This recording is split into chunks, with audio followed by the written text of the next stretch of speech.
Buenos días, hermanos. Les invito a todos a abrir sus Biblias en Mateo 12, del versículo 38 al 41. La palabra del Señor nos dice hoy: entonces respondieron algunos de los escribas y de los fariseos, diciendo: Maestro, deseamos ver de ti señal. Él respondió y les dijo: la generación mala y adúltera demanda señal, pero señal no les será dada sino la señal del profeta Jonás. Porque como estuvo Jonás en el vientre del gran pez 3 días y 3 noches, así estará el Hijo del Hombre en el corazón de la tierra 3 días y 3 noches. Los hombres de Nínive se levantarán en juicio con esta generación y la condenarán, porque ellos se arrepintieron a la predicción de Jonás. Y aquí, más que Jonás, en este lugar. Es la palabra del Señor. Señales. El apóstol Pablo, en su carta a los Corintios, les recuerda, le dice: así como los griegos buscan sabiduría, los judíos piden señales. 1 Corintios 1:22, está esa cita. Hay una tremenda verdad aquí porque la vemos realmente una y otra vez. Los griegos siempre buscando razonar, aprender cosas nuevas, como la misma escritura lo dice. Tenían un hambre por conocer y escuchar cosas nuevas.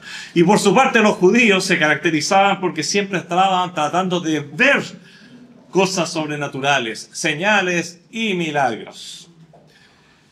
Esta característica tan propia del pueblo judío no podía estar ausente, teníamos que encontrarla durante el ministerio de nuestro Señor Jesucristo, por supuesto. Y no es que no hubieran señales, lo cual vamos a ver muchas veces hoy día. El problema es que ellos no supieron entender las múltiples señales y tampoco entendieron sobre los tiempos proféticos que estaban viviendo. En el día de hoy quiero invitarles a considerar 2 de las señales que el Señor Jesucristo eligió para responder al pueblo desafiante y curioso por su identidad, por su autoridad también. Como decía recién, el Señor estuvo constantemente asociado a señales. Hubo muchas señales, muchos milagros, y podemos considerar solo así a vuelo de pájaro, por ejemplo, la forma en que Él fue engendrado, la anunciación del ángel Gabriel allí en Lucas 1, 26 a 38. Señales, cosas milagrosas, cosas sobrenaturales, las señales astronómicas, la estrella que reconocieron los sabios de Oriente y luego los guió hasta la persona del Señor Jesús. El anuncio a los pastores que estaban en el campo cuando Cristo nació y vieron esa multitud de ángeles. El tiempo en el que nació, como fue predicho por Daniel. Las manifestaciones de los ángeles explicándole a José en su momento que quién era el hijo que estaba en el vientre de María. Las manifestaciones de los ángeles fueron muy abundantes. La ratificación de quién era ese bebé maravilloso por los ancianos Ana y Simeón. Mucho más adelante tenemos la multitud de señales que se dieron durante el bautismo de nuestro Señor. Y tenemos el inicio de señales que hizo en las bodas de Canaá. Y tenemos las señales que Él hizo durante los 3 años de su ministerio. Sobreabundaron sanidades, resurrecciones, multiplicación de panes y peces, control sobre los elementos, sobre las tormentas, control total sobre los demonios, etcétera, etcétera. Señales habían muchas. En realidad, la identidad del Señor y su ministerio fue ratificado incluso con la voz del Padre que se hizo oír en más de una oportunidad. Fue ratificado por multitud de señales y milagros que no dejaban lugar a duda quién era Jesús. Él, Emmanuel, el Mesías, el Hijo de Dios, la segunda persona de la Trinidad, Dios encarnado. Nadie tendría por qué pedir más señales todavía. Pero es llamativo que cuando el pueblo o los adversarios pidieron a Jesús señales, lo cual es, y vuelvo a repetir, en realidad una petición grotesca, ofensiva, pues había muchísimas señales respaldando su identidad. Él era el Mesías, Él era Dios con nosotros. Todo Israel debería haberlo estado esperando y haberlo reconocido desde un principio. Como decía, cuando le pidieron señal luego de purificar el templo, los judíos le dijeron: ¿qué señal nos muestras ya que haces esto? Por favor. Cuando él había dicho recién: y no hagan de la casa de mi padre casa de mercado. Juan 2:16, mi padre. Bueno, ¿por qué dices tu padre? En buena cuenta, ¿quién eres tú? Como si no hubiese suficiente evidencia de quién era él. Es decir, les preguntan: ¿qué poder tienes que autentifique tu autoridad como para atreverte a hacer lo que estás haciendo? Como si jamás hubiera presentado una sola evidencia o estas hubiesen sido demasiado débiles. A estas alturas de su ministerio en la tierra, como dijimos antes, ya había dado muchas señales que lo identificaban plenamente. En otra oportunidad, después de una fuerte respuesta del Señor a una insolencia de los fariseos, porque el Señor respondía como correspondía, los fariseos y los escribas ofendidos le dicen: Maestro, deseamos ver de ti señal. Hipocresía pura. Molestos, como decía, con las acciones y respuestas del Señor, le prueban con la misma idea. A ver, ¿qué poder tienes? ¿Qué nos puedes mostrar para que autentifique tu autoridad como para atreverte a hacer lo que estás haciendo? ¿Sabes? Aquí hay una cosa muy interesante y es parte de la razón de este mensaje. No solamente mostrar señales, no solamente mostrar y hablar de resurrección.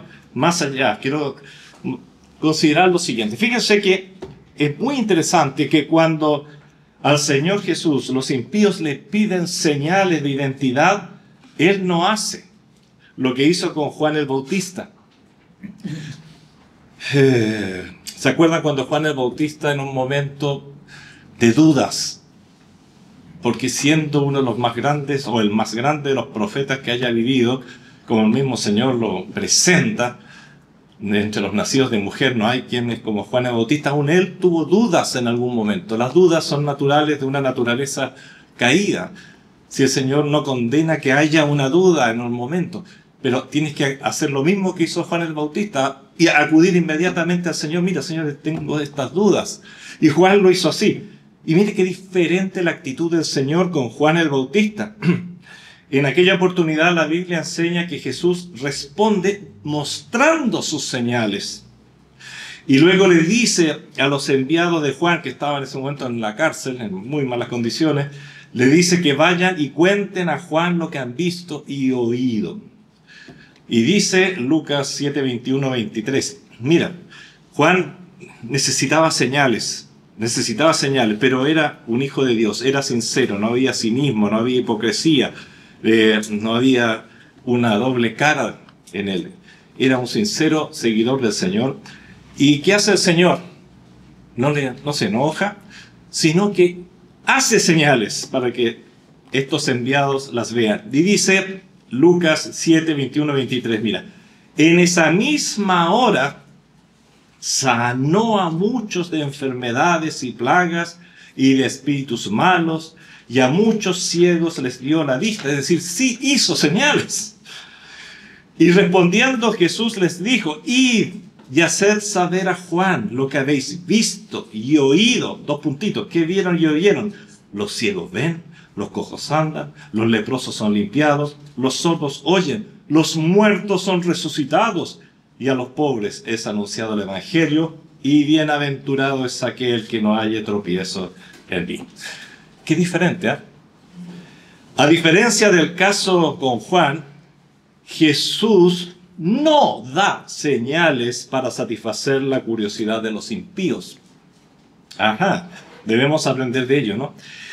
Él les dice en buenas cuentas que a los impíos, cuando le piden señales, que no les dará señal, sino que la señal la verá después que él haya acabado su obra y ellos hayan terminado con su miserable obra, que era crucificarlo. El Señor sabía hacia dónde iba toda esta gente. Y la señal sería mi resurrección, le está diciendo el Señor. Esa va a ser la señal, pero no se las doy ahora, la van a ver después. Por eso es tan interesante estas señales en particular. A diferencia, como vuelvo a decir, las señales que le da a Juan y al resto del pueblo. Pero para los impíos, su resurrección es una señal de la que debemos aprender mucho. Consideremos ahora con más detención las señales que el Señor dio a los incrédulos, dio a sus enemigos, en buenas cuentas. Esta señal del templo reconstruido aparece en Juan capítulo 2, versos 18 al 22. Es una señal muy interesante. Muy interesante. Y nos cuenta aquí el Evangelio de Juan que unos días antes de la celebración de una Pascua, es muy fácil confundir esta Pascua con la Pascua en la que el Señor fue entregado, porque hizo cosas similares, parecidas, pero hay diferencias bien de fondo también. Así que esta es otra Pascua. Y piensen ustedes que está al principio del Evangelio de Juan, no al final. Eso es llamativo. ¿Y qué hace el Señor? Estaba celebrando esa Pascua y halló, dice en el versículo desde el 14 al 16, y halló en el templo a los que vendían bueyes, ovejas, palomas y a los cambistas allí sentados. Y haciendo un azote de cuerdas, echó afuera del templo a todos, y las ovejas y los bueyes, y esparció las monedas de los cambistas, y volcó las mesas, y dijo a los que vendían palomas: quitad de aquí esto, y no hagáis de la casa de mi padre casa de mercado. Bueno, luego de ver esto, los judíos le preguntan: ¿qué señal nos muestras ya que haces esto? ¿Con qué autoridad? ¿De dónde vienes? Y todavía estás llamando la casa de mi padre. Podemos agregar, ¿no? Bueno, a lo cual el Señor responde: destruid este templo y en 3 días lo levantaré. Ahí está la señal. Juan 2:19, segunda parte. Los presentes no tuvieron capacidad de ver más allá del templo de Jerusalén. Es decir, su visión era totalmente materialista. No tenían capacidad de ver y entender el lenguaje espiritual con el que estaba hablando el Señor. Por lo que le responden a su vez diciéndole: ese templo está loco, 46 años demoró en ser construido. ¿Cómo pretendes tú reconstruirlo en 3 días? Pero Juan nos advierte en el verso 21 una cosa muy, muy interesante, y es lo siguiente, deja totalmente claro. Mas él hablaba del templo de su cuerpo. Destruid este templo, mi cuerpo, y en 3 días lo vas a ver de nuevo totalmente rehecho, reconstruido. Juan advierte que él hablaba del templo de su cuerpo, estaba hablando de la resurrección. Y por lo tanto dice, un poquito más adelante en el verso 22, por tanto, cuando resucitó de entre los muertos, sus discípulos se acordaron que había dicho esto y creyeron la escritura y la palabra que Jesús había dicho. Porque en la resurrección hay una confirmación de todas las palabras que nuestro Señor había dicho, de todo el mensaje que había entregado durante su ministerio. Así que allí estaba el corazón de lo que el Señor estaba diciendo. Y es notorio, aunque daría para otro mensaje, ¿no? Pero ver cómo el Señor Jesús dice: lo levantaré. No dice Dios lo levantará. Y esto por una razón muy sencilla, porque aquí está afirmando que Él es Dios. Él mismo había dicho, o dice más adelante en Juan 10:18, sobre su vida: nadie me la quita, sino que yo de mí mismo la pongo. Tengo poder para ponerla y tengo poder para volverla a tomar. Él es Dios. Nunca nos olvidemos de eso. Hijo de Dios, Dios en toda su plenitud, solo que sin su gloria, mientras anduvo en la tierra. Así es, hermano, el templo sería derribado y en 3 días sería levantado, pero sería levantado en una condición muy distinta, inmortal ya en gloria, imperecedero, triunfante, con toda victoria ganada, primogénito, como dice Colosenses 1:18, entre los resucitados, levantado como primicia de todos los templos que Él mismo levantará un día cuando venga a buscar a su iglesia. No nos olvidemos que nuestro cuerpo también es calificado como templo de Dios. Eres un creyente, eres templo de Dios. El Espíritu Santo mora en ti. 2 Corintios 6:16 lo puedes confirmar.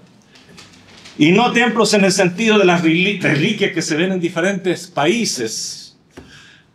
Algunos templos milenarios y todo lo que tienen de iglesia, entre comillas, es su edificación. Ya no se reúnen gente allí a adorar. El Espíritu de Dios ya no está presente allí. Bueno, nosotros somos templos, pero templos activos, templos vivos, templos que deben honrar su calidad de templo, habitados cada uno de nosotros por el Espíritu Santo. ¡Qué asistencia más maravillosa! Es un templo en el que solo cabe un habitante, el Espíritu Santo. Templos que un día también conocerán la resurrección. De ahí la insistencia en las Escrituras de hablar de nuestro Señor Jesucristo como primicia de los que durmieron. Primogénito. Si el Señor no viene antes de la muerte, en cuyo caso seremos transformados en vida. En otra oportunidad, esta señal creo que queda clara, ¿no es cierto? El Señor le piden señales al Señor y el Señor no les da una señal inmediata como se las dio a Juan, sino que da una señal para que se acuerden en el futuro. Mira, cuando vean esto, ahí van a tener la señal. Pero cuidado, que puede ser muy tarde para ustedes. En otra oportunidad, después de una fuerte respuesta del Señor a las palabras insolentes de los fariseos y los escribas le responden: Maestro, deseamos de ti ver de ti señal. Y eso está en Mateo 12, que fue leído hace poco. En Mateo 12:38. Esto fue después de palabras muy fuertes del Señor hacia los fariseos y que habían sido también muy insolentes con el Señor, y el Señor solo respondió en la medida que correspondía. Y les dice: generación de víboras, ¿cómo podéis hablar lo bueno siendo malos? Porque de la abundancia del corazón habla la boca. Bueno, quedaron muy picados ellos, y entonces, con un cinismo muy clásico, muy típico del adversario, respondieron algunos de los escribas y de los fariseos diciendo: Maestro, deseamos ver de ti señal. ¡Qué hipocresía, por favor! Y todavía le llaman cuidadosamente maestro, porque tenían miedo del pueblo. Una y otra vez lo dice la Biblia, porque el pueblo tenía al Señor por profeta, entonces no se atrevían a ir con más agresividad. Molesto, como decía, por las acciones y respuestas del Señor, le prueban con la misma idea. ¿Qué poder tienes? ¿Qué autoridad tienes que autentifique, algo que autentifique tu autoridad como para atreverte a hacer y decir lo que acabas de decir? Has ofendido a los fariseos, has ofendido a muchos aquí, Señor. Mira, el Señor podría haber realizado algo impresionante. Como impresionante fue lo que hizo cuando Juan mandó a preguntar: Señor, ayúdame a mi fe, tengo que esperar a otro, eres tú el Mesías. Y el Señor lo confirma al tiro en la fe, mostrando muchas señales. Y el Señor podría haber realizado algo impresionante, tenía el poder para hacerlo. Podría haber hecho, por ejemplo, caer un rayo justo en algún lugar, un punto estratégico de la ciudad o de la sinagoga, algo que dejara a todos conmovidos. O quizás podría haber enviado un rayo salido directamente de su dedo, como muestran las películas de ciencia ficción y los poderes que tienen los super... Bueno, Jesús tenía todos esos poderes, podría haber hecho cualquiera de esas cosas y hubieran quedado todos callados y sobrecogidos. Podría haber manifestado la presencia de ángeles a su alrededor, podría haberlo hecho, claro que sí. Podría haber ido a un cementerio y haber dicho, a ver, voy a hacer que 10 muertos resuciten, podría haberlo hecho. Sin embargo, en esta oportunidad tampoco les dio en el gusto. El Señor Jesús no está para dar espectáculos a los que dudan. En esta oportunidad también tenemos una señal relacionada con la resurrección. Ya había dicho antes el Señor, y las razones del Señor relacionadas con Corazín y Betsaida, eran dos lugares donde él había hecho muchos milagros, había trabajado mucho, había predicado mucho.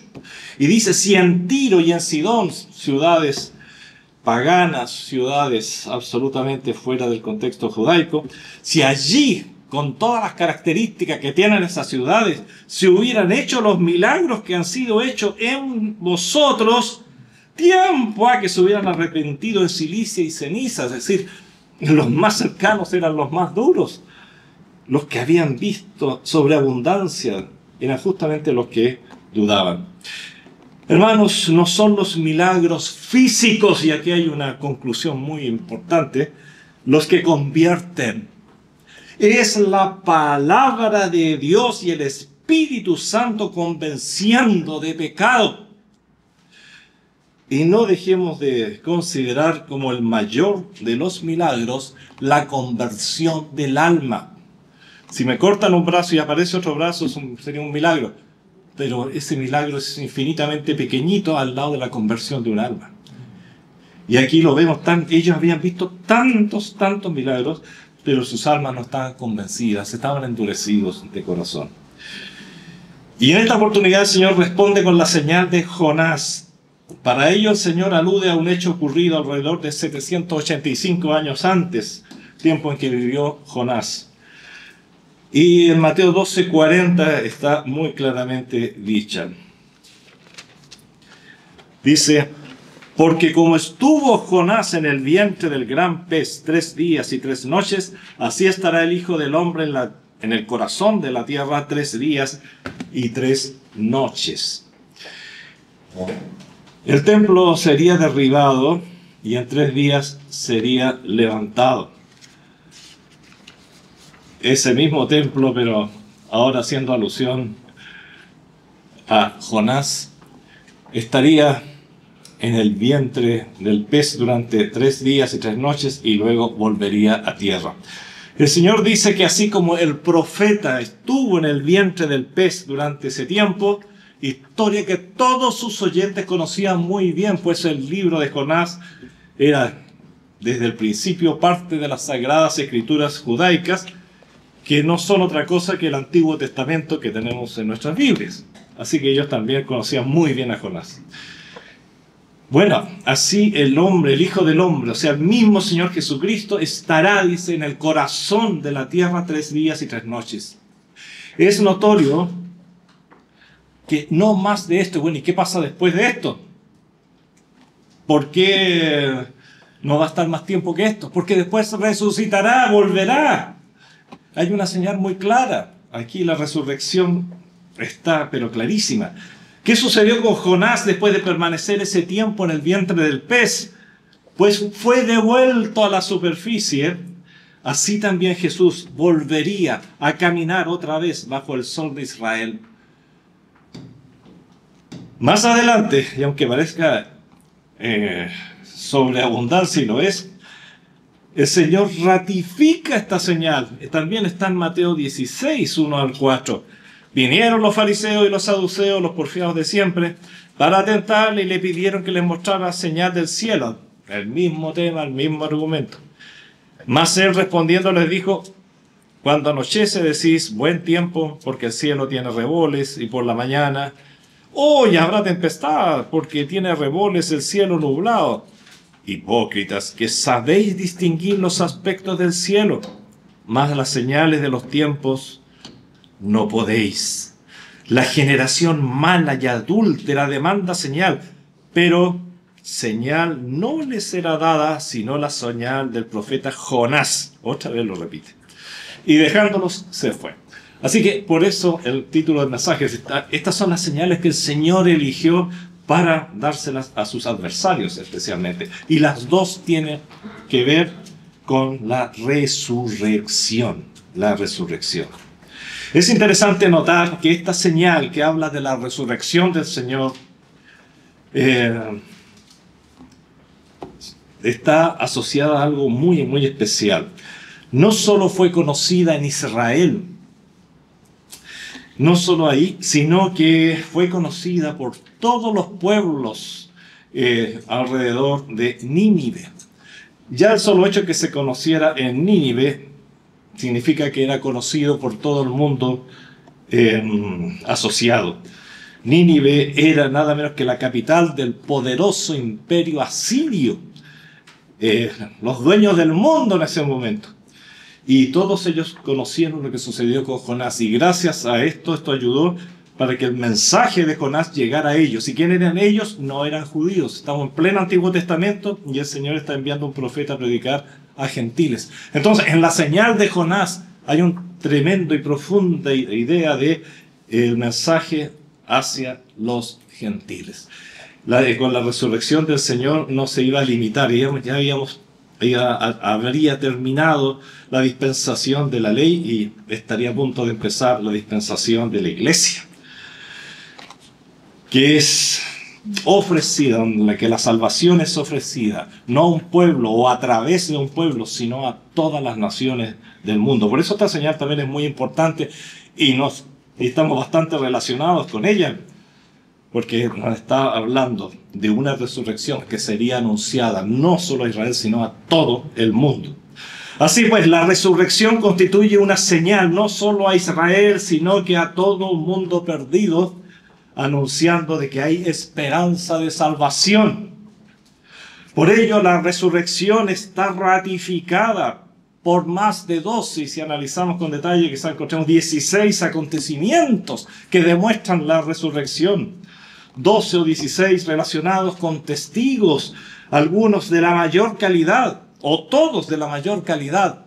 En algunos casos testigos solitarios y en otros en grupos que alcanzaron hasta 500 personas en un mismo instante, todos viendo al Señor Jesucristo resucitado.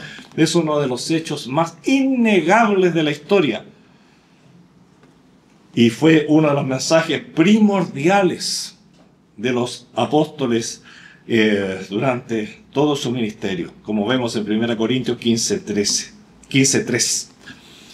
Queridos hermanos, el Señor Jesús dejó de manifiesto su identidad en forma clara por medio de muchísimas señales, y esto ya es la conclusión de estos pensamientos.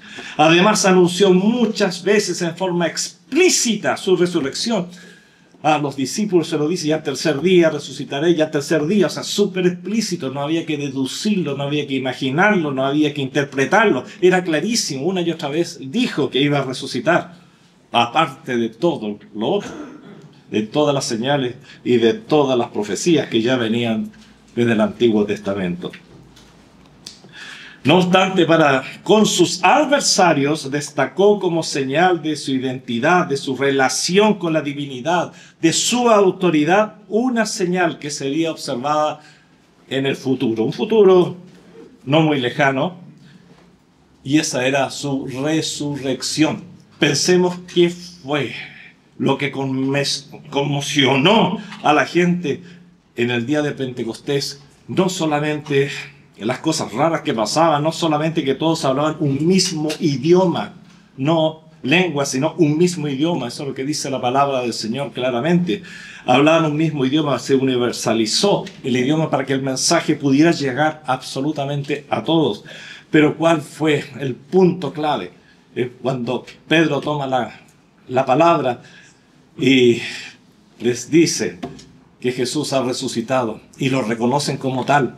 Y si resucitó, los está también acusando de que ellos lo habían asesinado. ¿Y cuál es la expresión? ¿Qué haremos? ¿Qué haremos? Ese terrible ese grito. ¿Qué haremos? Matamos a nuestro Mesías. Matamos nuestra esperanza. ¿Qué perdón hay para nosotros? Así que la resurrección queda absoluta y totalmente demostrada, porque fue la base para el nacimiento de la iglesia. Allí nace la iglesia y se convierte en los primeros 3.000 personas. 3.000 personas, y continúa en crecimiento y desarrollo hasta el día de hoy. Así fue. Con sus adversarios destaca como señal de su identidad, decía, de su relación con la divinidad y su autoridad, o sea, les explica todo lo que ellos le pedían con una sola señal: su resurrección. Y esta constituiría un hecho que no dejaría ninguna duda de que Él es el Mesías, es la esperanza, es el Salvador de la humanidad. Y no hay otro nombre dado a los hombres en quien podamos ser salvos sino en el Señor Jesucristo. Y por eso Isaías 53:11, después de hablar de la pasión del Señor, del sufrimiento del Señor, explicar el por qué ese sufrimiento, Isaías 53:11 termina de una manera maravillosa, desde mi perspectiva al menos. Dice que, refiriéndose al Señor, verá el fruto de la aflicción de su alma. Todo lo que significaron esos días terribles de suplicio. Y pensemos, como lo hemos dicho otras veces, que el sufrimiento del Señor no comenzó allí, comenzó desde antes de la fundación del mundo, porque ya estaba destinado y ya había tomado la decisión de ofrecerse como sacrificio por ti y por mí. Y dice, y verá la aflicción de su alma y quedará satisfecho, nuestro Señor Jesucristo. Por su conocimiento justificará mi siervo justo a muchos y llevará las iniquidades de ellos. Está hablando ya el Jesucristo resucitado. Y tenemos otra dimensión que prácticamente equivale a otro mensaje. Pero creo que en lo que está sucediendo acá, en lo que está diciéndoles el Señor, en la señal que les está dando, también se está proyectando mucho más adelante. Y recuerdo allí a Zacarías capítulo 12, versículo 10, cuando dice, y mirarán a mí, a quien traspasaron, y llorarán como se llora por hijo unigénito, afligiéndose por él como quien se aflige por el primogénito. Consecuencias futuras de la resurrección. Ahí está la señal. Cuando vean al Señor resucitado y viniendo en gloria, manifestando ante todo el mundo que Él es el Mesías prometido, la gente se quebrará. Y tendremos allí lo que podríamos llamar el segundo Pentecostés, cuando el Espíritu confirma en los corazones esta idea y las personas, todo ese grupo de personas, entiende que en el Señor está la salvación y quién es Él, el Hijo de Dios, prometido por el profeta Daniel en una forma tan clara. Padre Celestial, te doy gracias, Señor, por estas verdades tremendas, Señor. Te damos gracias por esa resurrección que confirma y reconfirma una vez más, Padre Celestial, la identidad de nuestro Señor, quién es y que en Él hay toda potestad para salvar. Y hoy día es día de salvación y está salvando, Señor, salvando almas. Yo te imploro, Señor, de todo corazón, que tú toques los corazones de cada persona que está aquí presente y que aún no ha reconocido, no ha hecho suya, no ha aprovechado para su vida esa resurrección maravillosa. Ayúdale, Señor, a reconocerla. Y también te pido, Señor, por los seres queridos. Yo sé que los corazones sufren, los corazones lloran, Señor, porque sabemos en quién hemos creído, pero cómo quisiéramos que otros también creyeran en nuestro Señor, porque en ello está el futuro y está el presente, Señor, que tú quieres darnos. Un presente maravilloso, pero también un futuro glorioso, Señor.